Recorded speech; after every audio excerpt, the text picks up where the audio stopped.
more this year at their 6 remaining meetings. Stay with us, Peter. I want to bring in the whole panel for reaction. We have Bullseye Brief publisher Adam Johnson. We have Empyrean Wealth Management President Kimberly Foss, Fox News contributor Steve Cortez, and our very own Lori Rothman. I want to go straight to Lori, who's got reaction on the floor of the New York Stock Exchange. Hey, Lori, we're up now. We've gained about 30 or so points. This is as people anticipated, and there's a market there that likes to at least have some reassurance in knowing that they were right. You said it. You hit the nail on the head there, Trish, right? So the Dow right now is up 75. It was up around 35 points. The fear index, the VIX, has been down about 5% today. So the market got exactly what it was expecting. And more importantly, the Fed laying the groundwork for just 2 more quarter-point interest rate increases for the duration of 2017. There's the S&P 500 also up now about 0.6%. A lot of buzz on the floor, a lot of trades being made. Everybody's kind of digging in. Now, the big question here will be when Fed Chief Janet Yellen takes the press conference and when she is asked about Trump's tax cut plan and how that will impact the economy and how that will ultimately impact the plan for monetary policy. Trish. Right, Lori, stay with us. We're going to keep checking in with you as we watch this market here. I'm on set with Adam Johnson. And Adam, did they need to do this? Yes, they absolutely need to do it. Mission accomplished over at the Fed. Remember, they have a dual mandate. They want to get lots of people working. That's full unemployment or full employment. And they also want to make sure that you have price stability. Right now, we have both. This is good news. It's time to get us back to normal rates. And what you're seeing is just the fact that they are doing that in a very slow, deliberate, and steady way, which the market likes. Okay, and I hear you, and actually I agree with you. But I'm going to play devil's advocate here. I'm going to go to Steve, and we can get you to weigh in on this as well coming up, Adam. But, you know, Steve, why move right now when inflation is as tepid as it is? It's not like we've got runaway inflation. The jobs market is improving. We're seeing some signs of strength in this economy. Why not let that accelerate a little bit and then put on the brakes? Well, you know, I would say, thank goodness, by the way, that we're finally able to try to extricate ourselves from this monetary nightmare, frankly, that we've been in for so long, because we have growth and optimism and investment and finally wages starting to tick up. They're nowhere near where they should be, by the way. The average American worker still has not had a pay increase since the year 2000. However, the trend lately has thankfully been right, but to what the I'm upside. saying is, why not let that just go a little? And I have my reasons for thinking they shouldn't, but why not let it just breathe a little bit and then you swoop in? No, listen, it's a fair question, but I think the reason why is that the Fed has paradoxically actually depressed economic growth through through keeping monetary policy this lax for so long. And what we need is interest rates to rise for the right reason. And I think they are rising for the right reason, which is that, again, wages are finally starting to tick up.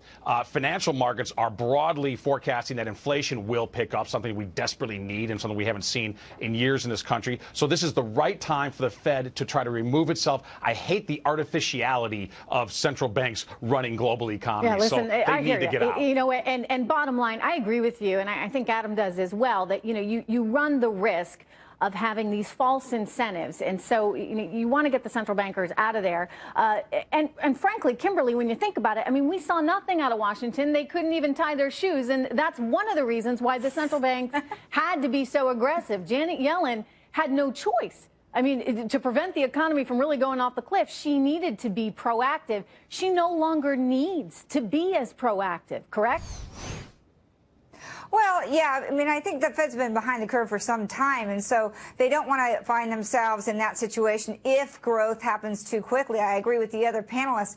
You know, we do have this renewed sense of optimism. We do have this growth in the economy. We do have new jobs coming out.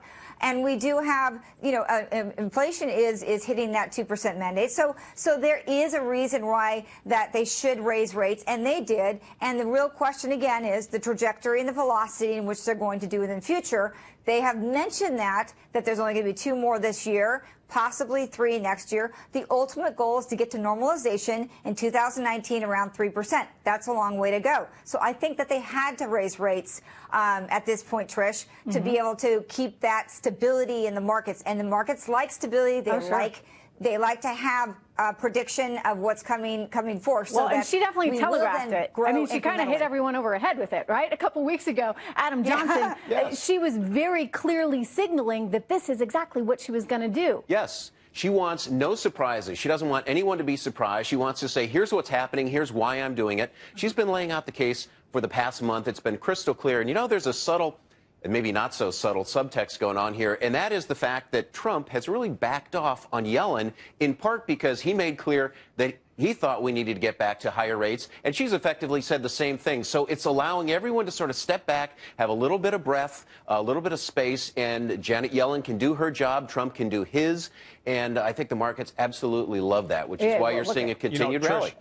We're up 100 points right now, so clearly investors like what they saw from the Fed. I want to remind everybody we are waiting on Janet Yellen, who's going to be speaking in less than 30 minutes right now. So she'll give us a few more clues as to what she's going to do going forward and what went into this decision. Steve, I think that was you. Go ahead. Yes, Trish, I just want to say it's really regarding Trump and Yellen. I think they are unwitting allies. I don't think either particularly likes the other. Certainly Trump has been pretty public about his criticism of Yellen, and I doubt Yellen has a high opinion of President Trump. However, they're both helping each other in different ways. And primarily the president's policies of deregulation and tax reform have so convinced our markets and our world that we can grow again. It's giving the runway for Yellen to finally start to raise interest rates. So I think she's got to be happy. She's got to be thanking her lucky stars. She got someone in there that actually wants to engage in some fiscal policy for a change. The weight has been taken. Steve's absolutely right. The weight has been taken off her shoulders. No longer are we asking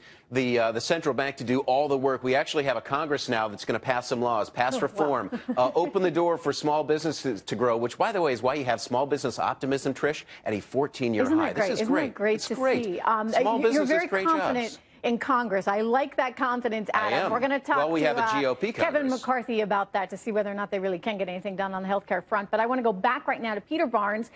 Peter, did she mention anything about Donald Trump and the Trump optimism that is seeping into the markets right now?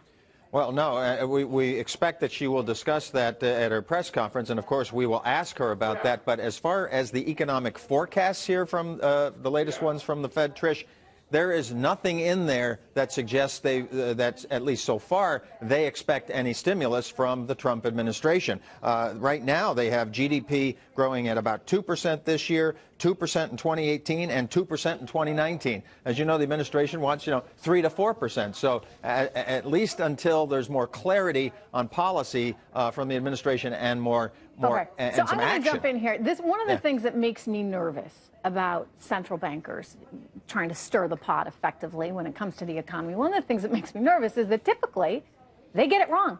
Right, Steve Cortez? I mean, they are either too early or too late. Right. They very rarely get the timing on this stuff right. So, you can almost... Go ahead, but this is my concern because I don't know whether she thinks that anything's going to come out of the fiscal policy in Washington or not. Right. But if she, how do you factor all this in, knowing that historically they're just wrong? Right. I'll tell you, as a guy who works as a market strategist, if I had a forecasting record like the Fed's, I would have been fired a very long time ago. But government workers don't tend to get fired, unfortunately. I would say this. Most of these central bankers, and around the world for that matter, but particularly for our Fed, these are academics. This is an MIT cabal. These aren't people that live in the real world. These aren't actual bankers. They're central bankers. They've never lent money. They haven't managed an investment portfolio. Really good educations. They haven't made a payroll.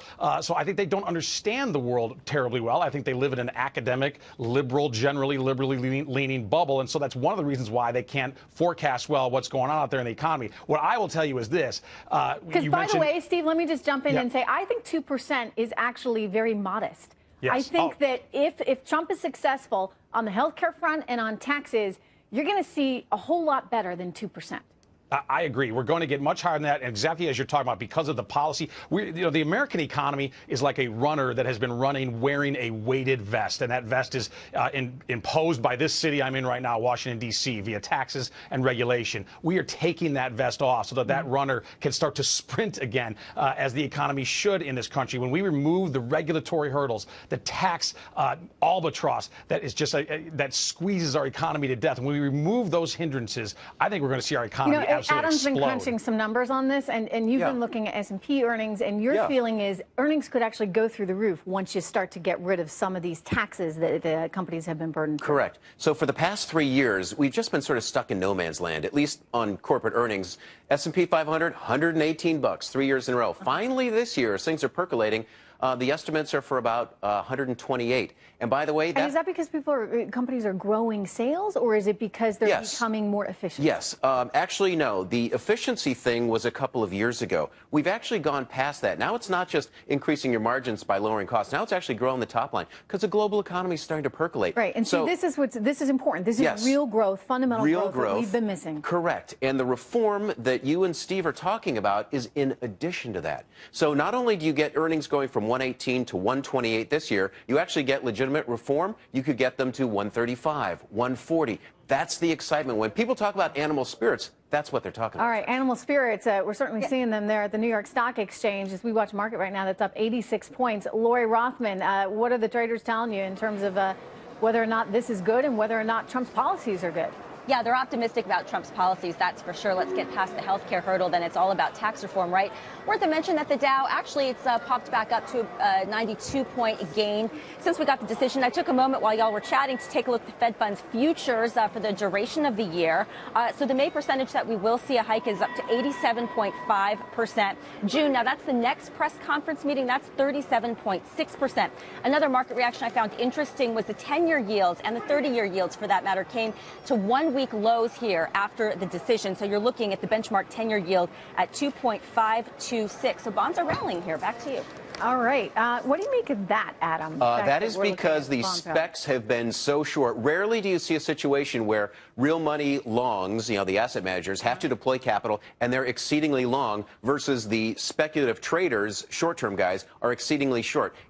You have to go back about 5 years where you see them totally or perfectly paired off. Well, right now, guess what? The shorts are getting squeezed, all right, because people are deploying capital. They're putting money to the work. They feel good about this economy. They're putting capital out there, which means the shorts are getting squeezed. That's why you have the 10-year down, even as the Fed's raising rates. 10-year yield, that is. Yeah, good stuff. Yeah. So Janet Yellen, she's about to speak again within the next 15 minutes. Kimberly, as an investor, what do you want to hear? What are you listening for? I'm looking for her to just be able to be constant and be stable about the rate increases, that there's no other hidden agenda there, that they may tighten more in the way of maybe refunding on the balance sheets, something in that regard, something that would maybe upset the market. So as long as we're constant and we're increasing them in, say, in June and in September again, this is going to be good for the market. It's going to be good for the little man out there, too, for the small investor. Just like the gentleman were saying, I see that every day, Trish. My clients that have small businesses, they're very euphoric in a way about this growth. And I think that changes is there's some sense of trust that what is coming out of Washington is actually going to be put into fruition, and that is going to have fundamental growth. When we have fundamental growth, the economy grows, earnings grow, and that means that stocks grow. That means investors' portfolios grow, their 401ks, and everything is good. And isn't that what we want? We want to create wealth in this country, right? Well, this is what bugs me, Kimberly, about Washington, right? And folks like Nancy Pelosi being so resistant to any kind of economic policy change that would be meaningful for those small folks out there, small business owners, small investors. I mean, business at the end of the day is what keeps everyone employed. It's not government, as much as Nancy Pelosi would like you to think. And Steve, it's just important that we as a country start to shift our mindset so we're not, freaking out about, the possibility that government might get smaller when it should be business that gets bigger. Yeah, amen, Trish, to all that. I'm here in Washington at the U.S. Hispanic Chamber of Commerce Washington Summit. And this is a group which, by and large, opposed Donald Trump. They endorsed Hillary Clinton and were very active in the campaign in some ways against Trump. Having said that, at the conference today, talking to individuals, most of them small business owners, the excitement is palpable about what is now possible with this administration. And even people who politically don't like Donald Trump economically realize. I hear that. I see it in New York all the time. I mean, New York is a place where, let's just say, it's not terribly friendly on the streets of Manhattan to our new president, even though he's from here. But yet, you talk to people on Wall Street, Adam, and they'll say, well, you know, maybe I don't like him, but I love his policies. Well, And that's important because it shows you that they're trusting, while they have their, you know, their trepidations about him in other areas, they really feel that he understands business in a way that we have not seen in Washington. Well, I have two comments there. Finally, yes, we have a businessman, business person in the White House. And number two, thank God Hillary Clinton is not president. Because you know what? We would right now be sitting in on Elizabeth Warren would be sitting up on the dais in Washington, and we'd all be talking about how she's crushing the banks and how are we ever going to get a loan. Thank God. I know that Steve Cortez wants to say amen to that, but I'm sure that there are some bankers there that also are probably saying amen to that, especially as they finally watch their stock prices increase because there's no longer that threat of, as you said, Elizabeth Warren coming down on them. You know, the one thing that people sometimes forget is that as much as you want to demonize the banks, you need a bank to get a loan, and you want them out there lending to people because that's part of what has this whole economy ticking. I do want to remind the viewer we're waiting on Janet Yellen. She's going to be taking some questions from reporters and giving us some insight into what went into the Fed's thinking there. We're going to be back with the chair of the Federal Reserve and more commentary, as well as House Majority Leader Congressman Kevin McCarthy next. All right, we're waiting, everyone, on Fed Chair Janet Yellen. She's going to take some questions. She's going to give us some insight into what went into the Fed's thinking here. We got a rate hike, another one, which is important because it shows that the Fed thinks this economy is stable enough, is growing enough, that it can actually be in an interest rate rising environment in the future. She did say there's going to be 2 more this year. So reporters are going to want to know when, and they're going to want to know why. I'm sure she's going to face some questions about Donald Trump and how he's impacting the Fed's decisions right now, considering all the improvement we have already seen in our economy. Joining me with a look at that, plus the Republican health care plan, is House Majority Leader Congressman Kevin McCarthy of California. Congressman McCarthy, good to have you here. Welcome to Intel. Thanks for having me on. All right, I want to start here with the Fed. How do you interpret today's move, this quarter-point hike? What does it tell you about our economy right now? Well, it means that the Fed thinks this economy is strong, but I see a little difference. Maybe it's the rise of what's happening in the market based upon a new administration seeing a difference when it comes to the regulation and others. But it always makes me a little nervous when the cost of capital gets higher. But more importantly, the cost of what our debt is to the American public. As that interest rate goes up higher, that means to manage that debt costs us even more just in interest. So would you prefer, Representative, to actually have the Fed kind of, you know, keep their powder dry in this kind of environment, take a wait-and-see approach, see how the economy shakes out, whether or not we actually start to see any inflation before they move? I'd rather wait a little longer and see where the economy is going. I do know, especially what we're doing on reg reform, but think about it. If we're successful with health care, that takes away the 30-hour work week, where the lack of the 50 employees as well. That has harmed this economy, and that will help small business. If we get tax reform and we start getting growth over 3 and 4%, that's when we're really going to start solving the problems. I think that's the best thing we do for the economy. You know, investors certainly agree with you. I mean, a lot of the upside that we're seeing on Wall Street is dependent on health care reform and tax reform, and they're saying that the market is supported on these ideas, but they're dependent on Congress here to come through. So that gets us to whether or not Congress really can. What's your thought right now, given the division we've seen within the Republican Party on repeal and replace? Well, I see it moving through because think about this. You understand why we're here, everybody does, that Obamacare is failing, from the exchanges to the expansion of Medicaid. You got 1/3 of all the counties with only one provider. 18 of the 23 co-ops have collapsed. We've got to do something different. Premiums continue to rise. Our latest, and we're going in 3 phases, this is our first phase, the CBO comes out and says premiums will be lowered. That's great. And also that the American public could actually choose themselves of when their health care, not government dictating to where health care plans they have to provide. That's a great start. That's why it's passed 2 committees already, with every Republican voting for it. And we'll move it through the Budget Committee, and then through rules, and then onto the floor, and then it goes to the Senate. And I hear from a lot of different senators. The great thing about it is they're legislators as well. They can offer amendments, they can make changes, give their ideas. So there can be tweaks. And we'll solve the problem. Yes. And it sounds like you all are very willing to negotiate on that front, which is encouraging. When we talk about timetable here, August is when the market is hoping for tax reform. Steve Mnuchin, Treasury Secretary, told our own Neil Cavuto it's going to be signed, sealed, and delivered by August. A lot of that, though, is dependent on health care reform. Do you think you can get it done in time? Yes, I do. Because once we solve health care, and remember, we're repealing all those taxes. This is the repeal that we did last year, but also the replacement, exactly what we promised the American public we would do. Well, that repeals those taxes, that lowers the baseline by $1 trillion. That gives you a much larger tax reform bill that you could produce and get this economy moving. Representative, you got Donald Trump there in Nashville tonight, and he's going to be selling this plan. They're out stumping for it. Is it going to come down to him? I mean, how does Paul Ryan fit into all this, yourself as well? I mean, do you need the leadership right now of the president to basically get some members of the party back in line?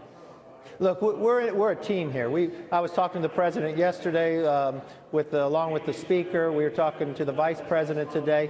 We are a team together with this administration, laying out a plan to put a health care plan that actually works, that empowers the individual and lowers the premiums. And that's the bill that we have. I think with all of us working together, we can get it through. I would hate to see the idea that others that say, just repeal it, because that would double the premiums, because it'd take away the subsidies. It would collapse the market. Then you're going to sit around and wait for 60 votes from the Democrats. And you got to get it right. I mean, there's a lot at stake here. You can't do it in a sort of, halfway approach. Congressman McCarthy, it's good to see you. Thank you so much. I wish we had more time, but I got to get to Janet Yellen, who's going to be speaking shortly. Well, I hope to talk to you again soon. Excellent. I will. All right, breaking right now, everyone. Fed Reserve Chair Janet Yellen, she is expected to take the podium any minute there. You're looking at the live picture as we wait for her. And we're joined right now by Adam Johnson, Kimberly Foss, Steve Cortes, Lori Rothman, all back here with me. As we wait for her, one of the things I think these reporters are going to continue to hammer on, Steve Cortes, is how much is she thinking about Donald Trump? You just heard Kevin McCarthy say he's a little nervous about raising rates in this environment right now. In other words, we haven't seen all the proof. He wants more numbers, more data to show that this economy is back on track before the Fed starts making it more expensive to borrow. Right. I don't often disagree with the congressman, but I will in this case. I think it is time to take the training wheels off. It's past time to take the training wheels off. And again, I think the main reason that we can is because of the new occupant of the White House, because we have a president who understands business. His entire life has been about business, and he knows that the business of growing America badly needs to be addressed through regulatory and tax reform. We're going to get those through Congress. It's messy. It's ugly at times, the process, the sausage making of legislation. But we are going to get it through, and the financial markets already believe that, by the way, and are already pricing it in. Adam Johnson, what's your response to McCarthy saying we need rates low for the foreseeable future? I can understand from the point of view of being a politician why he would say that, right? Because a politician would rather see, like Janet Yellen herself said, the economy run a little hot. You'd rather create, quote unquote, too many jobs. You'd rather see growth, accelerate a little too fast rather than the opposite. You'd rather err on the side of caution and just let things run a little hot. So I can understand why he would take that point of view. But, it's time to get back to normal. Rates well, yeah, I know you feel it's just been this way for too long. Yeah. And the effect of that is just, unforeseen or unintended consequences in that banks, in some ways, they may feel like they don't want to lend. They don't need to lend because guess what? They're not going to make any money on that loan. And so in order to incentivize the whole system to really work efficiently, perhaps there needs to be a little bit of a reward there for the lenders themselves in the way of higher interest rates. Kimberly, a lot of people are worried about yields. And this is something that the congressman expressed. His concern is it's going to get too expensive to borrow. It's going to get too expensive for the U.S., by the way, to borrow. And Lord knows we've certainly done a lot of it. So how do you think about that right now? Are you worried that yields on the 10-year are going to overnight skyrocket? No, we're not concerned about that at all. The feds have laid out a methodical plan. They basically have a dual mandate. Those mandates are being hit. They're being met. So there's data to base this rate hike on. And then as long as that continues, Trish, that continues, then we'll be able to do that in June as well. So again, this is methodical, and this is what the market's like. So the bottom line is we have a president who believes in jobs, who wants expansion, who wants to put growth back into those small business owners. And I am seeing that every day in my practice with my small business owners. That makes me excited. That makes the job owner or the small business owners excited. And that's what's going to fuel this economy moving higher. It's on fundamentals. Not to mention, Lori Rothman, who's down on the floor still with us, you're talking about potential infrastructure spending. That's going to matter. I mean, you look at some of these stocks in the infrastructure space and the building space, they stand to rally based on plans that we're hearing about that the White House wants to bring forward. So there's a lot, shall we say, in the mix. Trish, I think you can sum it up this way. The cool thing is the market is rallying because the Fed raised rates, because the economy is moving in the right direction. And better than that, I like that. Things are filing, right? We're just firing on all cylinders. Inflation is right where the Fed wants it, not too hot, not too cold. It's pretty Goldilocks. We had a great February jobs report, and everyone is really excited to see what someone is shaking their head right next to me in agreement. Yeah, see what the president has in store for tax cuts. All right. Well, yeah, it's simple. The economy's good, so the Fed can raise rates. We're looking at Janet Yellen there, who's about to address the media. We'll get some insight into what went into her thinking. Let's listen in right now. Janet Yellen, everyone. Good afternoon. Today, the Federal Open Market Committee decided to raise the target range for the federal funds rate by 1/4 percentage point, bringing it to 3/4 to 1%. Our decision to make another gradual reduction in the amount of policy accommodation reflects the economy's continued progress toward the employment and price stability objectives assigned to us by law. For some time, the committee has judged that if economic conditions evolved as anticipated, gradual increases in the federal funds rate would likely be appropriate to achieve and maintain our objectives. Today's decision is in line with that view and does not represent a reassessment of the economic outlook or of the appropriate course for monetary policy. I'll have more to say about monetary policy shortly, but first I'll review recent economic developments and the outlook.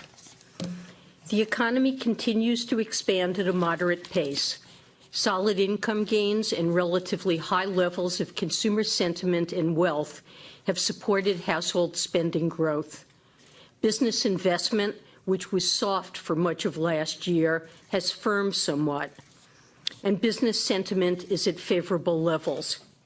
Overall, we continue to expect that the economy will expand at a moderate pace over the next few years. Job gains averaged about 200,000 per month over the past 3 months, maintaining the solid pace we have seen over the past year. The unemployment rate was 4.7% in February, near its recent low.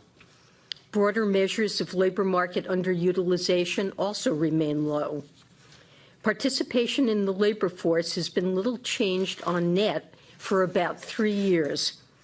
Given the underlying downward trend in participation, stemming largely from the aging of the U.S. population, a relatively steady participation rate is a further sign of improving conditions in the labor market. Looking ahead, we expect that job conditions will strengthen somewhat further. Turning to inflation, the 12-month change in the price index for personal consumption expenditures rose to nearly 2% in January, up from less than 1% last summer. That rise was largely driven by energy prices, which have been increasing recently after earlier declines. Core inflation, which excludes volatile energy and food prices and tends to be a better indicator of future inflation, has been little changed in recent months at about 1.75%. We expect core inflation to move up and overall inflation to stabilize around 2% over the next couple of years, in line with our longer-run objective. Let me now turn to the economic projections that were submitted for this meeting by committee participants.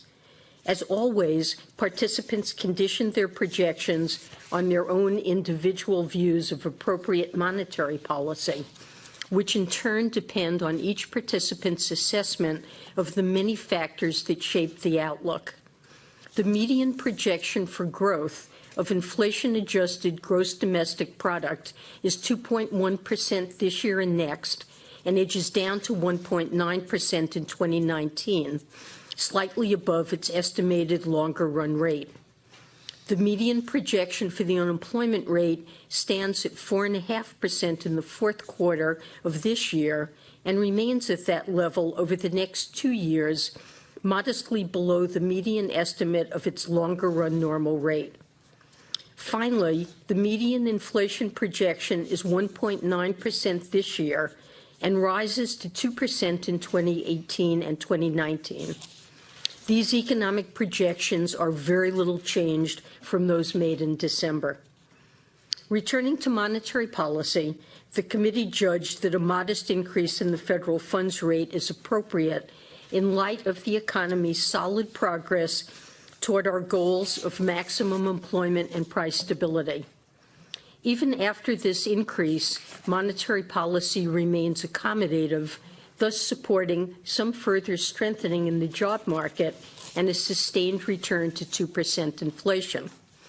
Today's decision also reflects our view that waiting too long to scale back some accommodation could potentially require us to raise rates rapidly sometime down the road, which in turn could risk disrupting financial markets and pushing the economy into recession. We continue to expect that the ongoing strength of the economy will warrant gradual increases in the federal funds rate to achieve and maintain our objectives. That's based on our view that the neutral nominal federal funds rate, that is, the interest rate that is neither expansionary nor contractionary and keeps the economy operating on an even keel, is currently quite low by historical standards. That means that the federal funds rate does not have to rise by all that much to get to a neutral policy stance. We also expect the neutral level of the federal funds rate to rise somewhat over time, meaning that additional gradual rate hikes are likely to be appropriate over the next few years to sustain the economic expansion. Even so, the committee continues to anticipate that the longer-run neutral level of the federal funds rate is still likely to remain below levels that prevailed in previous decades. This view is consistent with participants' projections of appropriate monetary policy. The median projection for the federal funds rate is 1.4% at the end of this year, 2.1% at the end of next year, and 3% at the end of 2019, in line with its estimated longer-run value. Compared with the projections made in December, the median path for the federal funds rate is essentially unchanged. As always, the economic outlook is highly uncertain, and participants will adjust their assessments of the appropriate path for the federal funds rate in response to changes to their economic outlooks and views of the risks to their outlooks. Changes in economic policies, including fiscal and other policies, could potentially affect the economic outlook. Of course, it is still too early to know how these policies will unfold. Moreover, fiscal policy is only one of many factors that can influence the outlook. In making our decisions, we will continue, as always, to assess economic conditions relative to our dual mandate. As I've noted previously, policy is not on a preset course. Finally, we will continue to reinvest proceeds from maturing Treasury securities and principal payments from agency debt and mortgage-backed securities. This policy, by keeping the committee's holdings of longer-term securities at sizable levels, has helped maintain accommodative financial conditions. As a matter of prudent planning, we discussed at this meeting a number of issues related to an eventual change to our reinvestment policy. We made no decisions, and we will continue our discussion at subsequent meetings. In keeping with the principle that the process of normalizing our balance sheet will be gradual and predictable, we will provide more information about our plans as it becomes available. Thank you. I'd be happy to take your questions.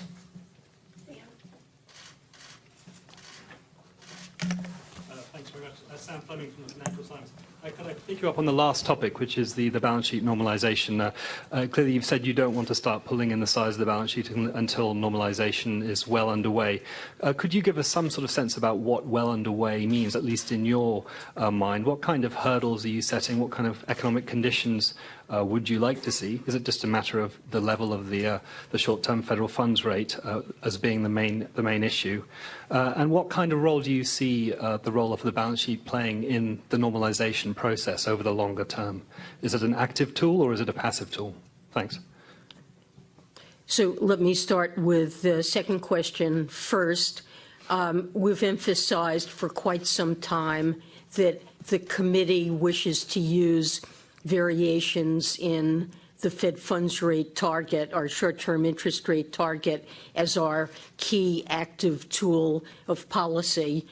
We think it's much easier in using that tool to communicate the stance of policy. We have much more experience with it and have a better idea of its impact on the economy. So while the balance sheet asset purchases are a tool that we could conceivably resort to if we found ourselves in a serious downturn where we were again up against the zero bound and faced with substantial weakness in the economy. It's not a tool that we would want to use as a routine tool of policy. You asked what well underway means. I can't give you a specific answer to that, and I think the right way to look at it is in qualitative and not quantitative terms. It doesn't mean some particular cutoff level for the federal funds rate that when we've reached that level, we would consider ourselves well underway.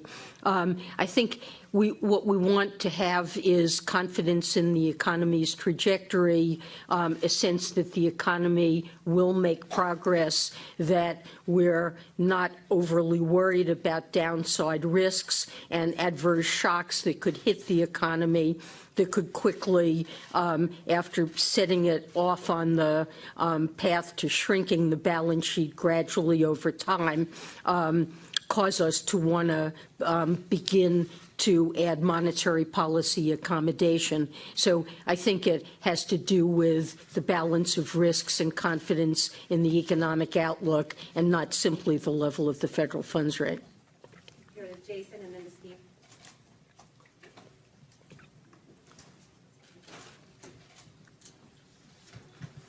Hi, thank you. Jason Lang with Reuters. You mentioned that you want to not have to raise rates rapidly if you were to fall behind the curve. In the current context, gradual has been very, very gradual.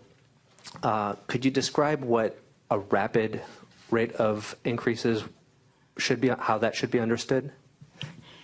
So I'm not sure that I can tell you what a rapid rate of increases is. I think the trajectory that you see is the median in our projections, which this year looks to a total of 3 increases. That certainly qualifies as gradual. My comfort in using the term gradual comes back in part to my judgment that the neutral level of the federal funds rate, namely the level of the federal funds rate that would keep the economy operating on an even keel, that it's a rate where we neither are pressing on the brake nor pushing down on the accelerator, that level of interest rates is quite low. So at present, I see monetary policy as accommodative, namely the current level of the federal funds rate is below that neutral rate, but not very far below the neutral rate. We're closing in, I think, on our employment objective. We're coming closer on our inflation objective. As we reach those objectives, and particularly in light of the fact that we see the risks to the outlook as roughly balanced at this point, and that's been our assessment for the last several meetings. it looks to us to be appropriate to gradually raise the federal funds rate back in the direction of neutral. And exactly how many increases is that? The SEP give you a sense of what committee participants envision in a concrete sense. But, if it's one more or one less, I think that still qualifies to my mind as gradual. I think if you compare it with any previous tightening cycle, I remember when rates were raised at every meeting starting in mid-2004, and I think people thought that was a gradual pace, measured pace, and we're certainly not envisioning something like that. Steve Leisman, CNBC. Both the OECD and the IMF have raised their forecast in part because of for U.S. growth, in part because of the policies expected from the new administration. Yet the Fed has not, and I take it from your comment at the very beginning that these forecasts today represent no reassessment. Has the committee discussed what policy might look like in the event that there are large tax cuts passed or infrastructure spending passed, and what might policy look like if those policies become law? Finally, why did you remove the word only before the word gradual when you talked about future rate increases? So we have not discussed in detail potential policy changes that could be put into place, and we have not tried to map out what our response would be to particular policy measures. We recognize that there is great uncertainty about the timing, the size, the character of policy changes that may be put in place, and don't think that that's a decision or a set of decisions that we need to make until we know more about what policy changes will go into effect. So I do want to emphasize that while some participants have penciled in some fiscal policy changes into their projections, that the basis for today's decision is simply our assessment of the progress of the economy against our long-established goals of maximum employment and price stability. There's nothing that we've done or anticipate that is a speculation. I think it's fair to say there's nothing that's a speculation about preemptive responses to future policy moves. We have plenty of time to see what happens. We did remove the word only in the statement today from gradual. I think this is something that shouldn't be overinterpreted. I regard it as a relatively small change and think it's appropriate for you to consider it in the context, for example, of the fact that our economic projections are virtually identical to those that we issued in December. They're essentially unchanged, both in terms of the path of the economy and the path of the federal funds rate. So we've carried out a modest adjustment of the federal funds rate because we've seen the economy progressing over the last several months in exactly the way that we anticipated. We haven't in any way changed our view about where the economy is heading or the risks. We had long said that if the economy progressed, and it's been doing nicely, I think, in making progress and showing resilience, and have some confidence in the path the economy's on. And if we continue to feel that, we will likely regard it as appropriate to make some further moves to scale back accommodation to move toward neutral along the lines in the SEP. Now, obviously, there are surprises. Our economic forecast can change. But the word gradual, I think, emphasizes that if things continue in the manner that we've been going, as we have said now for quite some time, we think that some gradual increases in the federal funds rate will be appropriate. And this is not a significant change. Peter Barnes, Fox Business, ma'am. Speaking of fiscal policy, have you had a chance to meet with the new Treasury Secretary yet, Mr. Mnuchin? If not, when will you meet with him? What do you want to talk to him about? And separately, have you had a chance to talk to President Trump yet, or meet with him? And what, if not, would you like to, and would you, and what would you talk about? Thank you. I've met a couple of times with the Treasury Secretary, and I'm getting to know him. And I think, you know, it's traditional for Fed chairs and Treasury secretaries to meet on a regular basis, and I fully expect to have a strong relationship with Secretary Mnuchin. We've had very good discussions about the economy, about regulatory objectives, the work of the FSOC, global economic developments, and I look forward to continuing to work with him. I was introduced to the president. I had a very brief meeting and appreciated that as well. Anna Swanson, The Washington Post. You said that the neutral level of the federal funds rate is quite low. How close do you judge it to be to the inflation rate, and what do you anticipate will be the force pushing up the neutral interest rate over the next few years? Could fiscal policy be among those? So I've given a number of recent speeches on this topic where I've developed my views more fully.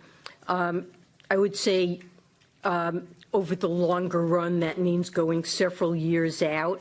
I think the evidence suggests that the neutral rate may be something in real terms that might be close to 1% or a little bit under that. That would be consistent with the median longer run value of the federal funds rate in our economic projections for the last several meetings. 3% is the longer run normal federal funds rate that participants estimate in real terms. With a 2% inflation objective, that's 1% in real terms. And I've indicated, so, and why is it so low? Well, I think there's very strong evidence that's accumulated that this rate has been falling, not just in the United States, but in many advanced nations, and the decline probably predates the financial crisis. I think in part it reflects slowing population growth and also slow productivity growth here and in many other advanced nations. But some recent work suggests that at the present time, the neutral real rate is yet lower than that, and some estimates place it around 0 in real terms. So I think the lower current rate arguably reflects headwinds that are left over from the financial crisis. One form of headwind, I think, has been caution and restraint and risk aversion on the part of households and businesses that's held back spending decisions. And I suppose my judgment that it'll move up over time reflects a notion that part of that will gradually dissipate over the years. So that's a sense of where I think. Now, there is uncertainty about the neutral rate. And as you mentioned, it is it can be affected by shifts in fiscal policy. How the neutral rate's affected by fiscal policy, that really depends importantly on the nature, the size of the fiscal shift and the effect it has both on demand and supply in the economy. We'll go to Nick and then Daniel. Thank you. Nick Timmeros of the Wall Street Journal. Chair Yellen, between the release of the minutes of the previous meeting late last month and your speech in Chicago earlier this month, market expectations about an increase in rates today changed quite dramatically. What happened over the course of those 2 weeks to make officials far more interested in signaling the idea of raising rates at today's meeting? And why do you think the market was so out of sync with where the central bank was? So when I look at our sequence of communications, they seem to me to have been reasonably consistent over this entire period. We had indicated in December that we saw the risks as balanced, And if the economy continued to progress along the lines we expected, that several rate increases would likely be appropriate. The minutes of our January meeting indicated that many participants thought that an increase in the funds rate would be appropriate fairly soon if things continued along those lines. I indicated in my congressional testimony that I thought that indeed the economy was progressing in line with our expectations.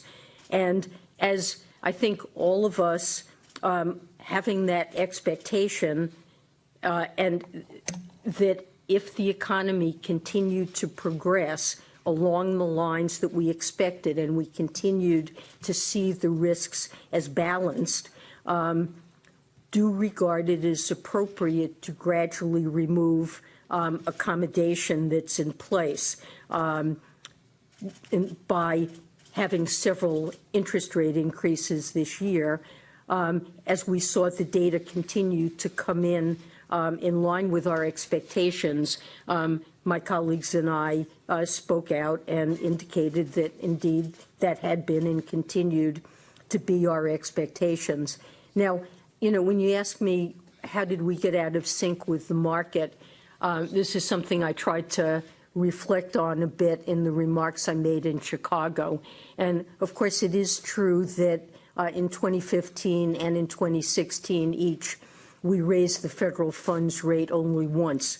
And perhaps market participants have been influenced by that pattern. I did try to explain the reasons why we had moved so slowly during those 2 years. And it reflects, I think, a set of shocks, partly emanating from the global economy and risks that we saw to the outlook, as well as more fundamental assessments, reassessments pertaining to the neutral level of the federal funds rate and the longer run normal level of the unemployment rate. So I think there are reasons, but it is important for the public to understand that we're getting closer to reaching our objectives, that policy is accommodative, that although the level of the neutral federal funds rate is probably quite low, we nevertheless have an accommodative stance of policy, and it will be appropriate to gradually move toward a neutral stance if we continue on the path we're on. Benya, and then to Marty, and then Jim. Yeah, Applebaum, The New York Times. The Bank for International Settlements has raised concerns that central banks are being insufficiently attentive to asset price inflation. And stock market investors in the United States certainly don't seem to be waiting for the Trump administration to actually implement its fiscal policies. And I guess I'm just curious to know how much of a concern that is for you. And if not, why not, given the remarkably elevated level of stock price evaluations? Well, we do look at financial conditions in formulating our view of the outlook, and stock prices do figure into financial conditions. So I think the higher level of stock prices is one factor that looks like it's likely to somewhat boost consumption spending. We also notice that in the last several months that risk spreads, particularly for lower grade corporate issuers, have narrowed, which is another signal that financial conditions have become somewhat easier. Now, on the other side, longer term interest rates are up some in recent months, and the dollar is a little stronger. How does that net out? There are private sector analysts that produce financial conditions indices that attempt to aggregate all these different factors affecting financial conditions. And for some of the more prominent analysts and indices, I think the conclusion they've reached is that financial conditions on balance have eased, and that's partly driven by the stock market. So that is a factor that affects the outlook. Marty Krutzinger, Associated Press. You and Secretary Mnuchin will be meeting with your G20 colleagues in Germany this weekend. What do you expect to find there? Do you think the group assessment is going to be that the world economy is finally out of the woods, doing better, or do you think that there's still going to be worries about risk? And would one of those risk worries be that the Fed might raise rates too quickly? Well, we always exchange views on the economic outlook and developments in our country, and it will be my objective to explain U.S. monetary policy and to try to make the same points to them that I've made here already today about what the outlook is for monetary policy in the United States. I think it's fair to say that the global economy is doing better. It's growing a bit more strongly than it was perhaps the last time I got together with my counterparts in the G20, that the risks do look somewhat more balanced, but there remain a set of very significant risks medium term facing the global economy, and I'm sure that those will be discussed as well. Hi, Jim Puzangaro with the Los Angeles Times. You said you and your colleagues aren't making assumptions about stimulative fiscal policies, but many other people are. Business and consumer confidence has jumped since the election. Home builder sentiment today was at its highest level since 2005. Are you concerned about the effects on the economy if some of these policies, such as tax cuts and infrastructure spending, don't get enacted or are delayed? So we recognize our statement actually last time noted that there had been an improvement, a marked improvement in business and household sentiment. It's uncertain just how much sentiment actually impacts spending decisions, and I wouldn't say at this point that I have seen hard evidence of any change in spending decisions based on expectations about the future. We exchange around the table what we learned from our many business contacts, and I think it's fair to say that many of my colleagues and I note a much more optimistic frame of mind among many businesses in recent months.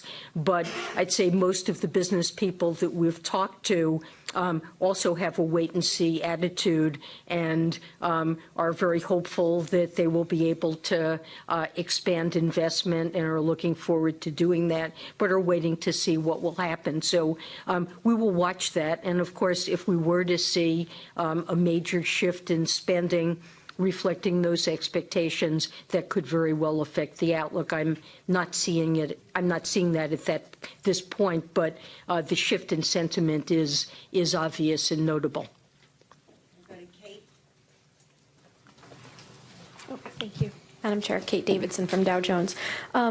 There's a perception out there that the Fed could somehow stand in the way of some of the economic growth policies that the new administration is pursuing. Given that the Fed is projecting 1.8% growth in the long run, is this a potential point of conflict for the Fed and the new administration? So I don't believe it is a point of conflict. We would certainly welcome stronger economic growth in the context of price stability. And if policies were put in place to speed growth, that I've certainly urged Congress and the administration to consider policies that would boost productivity growth and raise the economy's so-called speed limit or potential to grow. I think that those would be very welcome changes that we would like to see. Chair Yellen, Kathleen Hayes. Oh, excuse me, Kathleen Hayes from Bloomberg. I'm going to try to take the opposite side of this because, and this question about market expectations and how the markets got things wrong, and then how you say the Fed subtly clarify what it already said. But, for example, if you look at the Atlanta Fed's latest GDP tracker for the first quarter, it's down to 0.9%. We had a retail sales report that was mixed. Granted, the upward revisions to previous months make it look better, but the consumer does not appear to be roaring in the first quarter, kind of underscoring the wait-and-see attitude you just mentioned. If you look at measures of labor compensation, you note in the statement that they're not moving up. And in fact, and if you look at average ROE, there's so many things you can look at. And you yourself have said in the past that the fact that that is happening is perhaps an indication there's still slack in the labor market. I guess my question is this. In another sense, what happened between December and March? GDP is tracking very low. Measures of labor compensation are not threatening to boost inflation anytime fast. The consumer is not picking up very much. Fiscal policy, we don't know what's going to happen with Donald Trump, and yet you have to raise rates now. So what is the motivation here? The economy is so far from your forecast in terms of GDP. Why does the Fed have to move now? What does this signal then about the rest of the year? So GDP is a pretty noisy indicator. If one averages through several quarters, I would describe our economy as one that has been growing around 2% per year. And as you can see from our projections, that's something we expect to continue over the next couple of years. Now, that pace of growth has been consistent with a pace of job creation that is more rapid than what is sustainable if labor force participation begins to move down in line with what we see as its longer run trend with an aging population. Now, unemployment hasn't moved that much, in part because people have been drawn into the labor force. Labor force participation, as I mentioned in my remarks, has been about flat over the last 3 years. So in that sense, the economy has shown over the last several years that it may have had more room to run than some people might have estimated, and that's been good. It's meant we've had a great deal of job creation over these years, and there could be room left for that to play out further. In fact, look, policy remains accommodative. We expect further improvement in the labor market. We expect the unemployment rate to move down further and to stay down for the next several years. So we do expect that the path of policy we think is appropriate is one that is going to lead to some further strengthening in the labor market. Just quickly then, I just want to underscore. I want to ask you, so following on that, you expect it to move, but what if it doesn't? What if GDP doesn't pick up? What if you don't see wage measures rising? What if you don't? What if the core PCE gets stuck at 1.7%? Is it your view, perhaps, that if there's a risk right now in the median forecast for dots, that it's fewer hikes this year rather than the consensus or more? Well, look, our policy is not set in stone. It is data dependent, and we're not locked into any particular policy path. As you said, the data have not notably strengthened. There's noise always in the data from quarter to quarter, but we haven't changed our view of the outlook. We think we're on the same path. We haven't boosted the outlook, projected faster growth. We think we're moving along the same course we've been on, but it is one that involves gradual tightening in the labor market. I would describe some measures of wage growth as having moved up some. Some measures haven't moved up, but there's some evidence that wage growth is gradually moving up, which is also suggestive of a strengthening labor market. And we expect policy to remain accommodative now for some time. So we're talking about a gradual path of removing policy accommodation as the economy makes progress, moving toward neutral. But we're continuing to provide accommodation to the economy that's allowing it to grow at an above-trend pace that's consistent with further improvement in the labor market.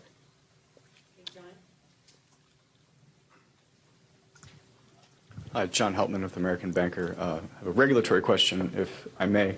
The administration has recently reiterated its support for a reinstatement of Glass-Steagall. Treasury Secretary Mnuchin has called for a 21st century Glass-Steagall. Keeping in mind that there's no specifics on this proposal, is the fundamental idea of separating commercial banking from investment banking a fruitful line of inquiry? Is this the right path to be pursuing? So I've not seen any concrete proposals along this line. I don't really know what a 21st century Glass-Steagall would look like.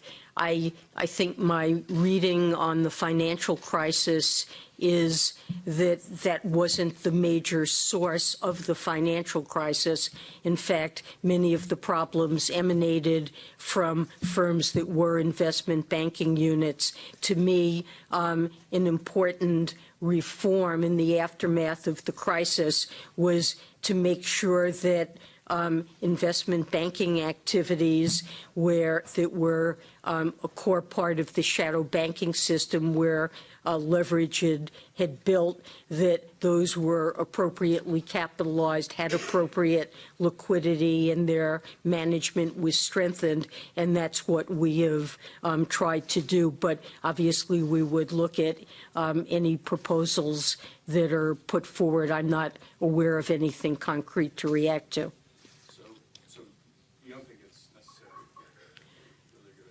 Well, I don't think it was the cause of the financial crisis, and I do feel that we have significantly strengthened supervision of bank holding companies that incorporate investment banking activities.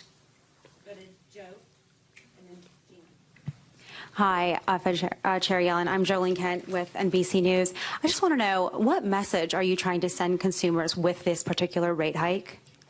I think that's a great question. I appreciate your asking it. And the simple message is the economy is doing well. We have confidence in the robustness of the economy and its resilience to shocks. It's performed well over the last several years. We've created, since the trough in employment after the financial crisis, around 16 million jobs. The unemployment rate has moved way down, and many more people feel optimistic about their prospects in the labor market. There's job security. We're seeing more people who are feeling free to quit their jobs, getting outside offers, looking for other opportunities. So I think the job market, which is an important focus for us, is certainly improving.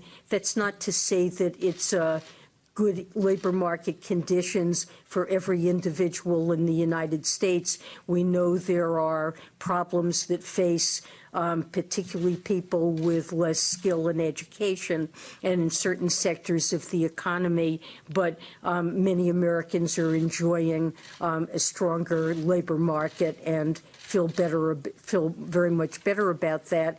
And inflation is moving up, I think, toward our 2% objective, and we're operating in an environment where the U.S. economy is performing well, and risks seem pretty balanced. So I think people can feel good about the economic outlook. Hi, Gina Smilik, Bloomberg News. You emphasized in the statement that the Fed's inflation target is symmetric. Would you be able to expand a little bit on why you did that, why it was included? How much of an overshoot would the Fed be willing to tolerate, and for how long? Well, a couple of years ago, we included the word symmetric in our statement of longer-run goals. And this seemed like an appropriate time to introduce that word into the statement because we had previously indicated that there was a shortfall of inflation from our 2% objective. Now, headline inflation has moved almost back up to 2%. As I indicated, a better forward-looking measure of inflation, core inflation, that's not our target, but I think it's worth looking at because it's a better forward-looking predictor of headline inflation. I think that's still running a little bit under 2%, but we expect it's going to move up to 2%. And this seemed like a good time to remind Americans that what our objective is 2% inflation. Inflation is not always going to be at 2%. Like all economic variables, it fluctuates. Sometimes it's going to be below 2%. Sometimes it's going to be above 2%.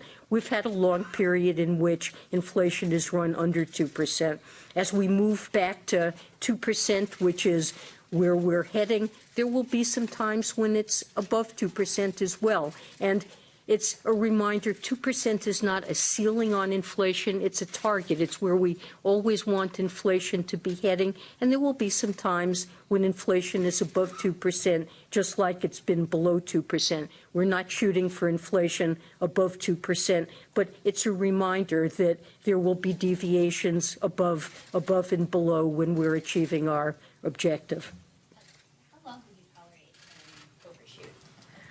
Well, we would, if there were an overshoot and it appeared to be persistent, we would put in place policies to try to bring inflation back to 2%. That's the core set of principles that we've adopted in our statement on longer run goals and strategy. And exactly how long it would take to get back to 2% would depend in part on what was happening with respect to employment and our other objectives. So there's no hard and fast answer to that. Patrick Gillespie with CNN. Some fiscal policy proposals, such as the border adjustment tax, would cause the dollar to strengthen significantly over a short period of time. I realize you can't comment on the specific policy proposal, but if the dollar were to strengthen quickly over a short period of time, perhaps some 20% for whatever reason, what do you think the impact would be on the U.S. economy, particularly in exports and manufacturing? And what do you think would be any implications for U.S. monetary policy? So that's a difficult question to answer. You asked that question not in an isolated way, what would the impact of a large appreciation of the dollar be, but as I understand it, you asked about it in the context of a border tax adjustment. Is that right?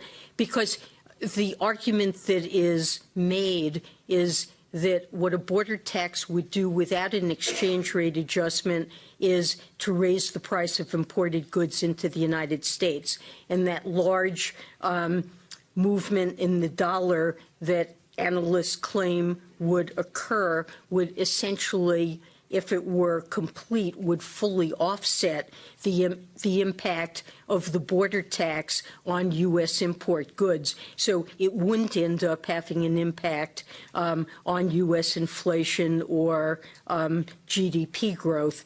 But a question that's a very different matter than if suddenly, for some reason, the dollar were simply to begin appreciating by a large amount, say, because there were flight to safety flows into the dollar. I mean, if the latter were to occur, there were just a big boost in the dollar, it would tend to put downward pressure on inflation and would have a negative effect on U.S. export growth and tend to boost imports. But that's a different exercise. I would just say it's very uncertain exactly what would happen to the dollar. There's been a lot of discussion of that, and I think it's complicated and uncertain. Hi, Chair Yellen. Victoria Guida with Politico. My question is about Republicans on the House Financial Services Committee wrote to you asking that the Fed not put forward any regulations until a vice chair of supervision is in place. So I have a couple of questions about that. One is, are you all pulling back at all on any regulations, maybe not all regulations, but maybe only going forward with ones that you see as more time sensitive? And during the hearing before that committee, you mentioned specifically the CCAR stress test rule would have to come out sometime before that next cycle. Are there any other time-sensitive regulations? So at this point, we don't have a lot of time-sensitive regulations. There's nothing right now that we need to get out that's a significant rule. So we have a relatively light regulatory agenda at this point. We recognize, of course, that we do have an obligation to write the rules that Congress dictates and laws that they pass. And so that is an ongoing obligation that we have. But our calendar is relatively light at this point. And Nancy Marshall-Genzer with Marketplace back here. Yes. Some Fed critics have said it's too soon to raise interest rates because wages haven't risen enough to justify a rate increase. What would you say to that? Well, I would like to see wages increase and think there's some scope for them to increase somewhat further. But our objectives are maximum employment and inflation, and we need to consider what path of rates is appropriate to foster those objectives. Unfortunately, one of the things that's been holding down wage increases is very slow productivity growth. And I think we are seeing some upward pressure as the labor market tightens. I take that as a signal that we're coming closer to our maximum employment objectives. But productivity is, for those focusing on wage growth, productivity is an additional important factor.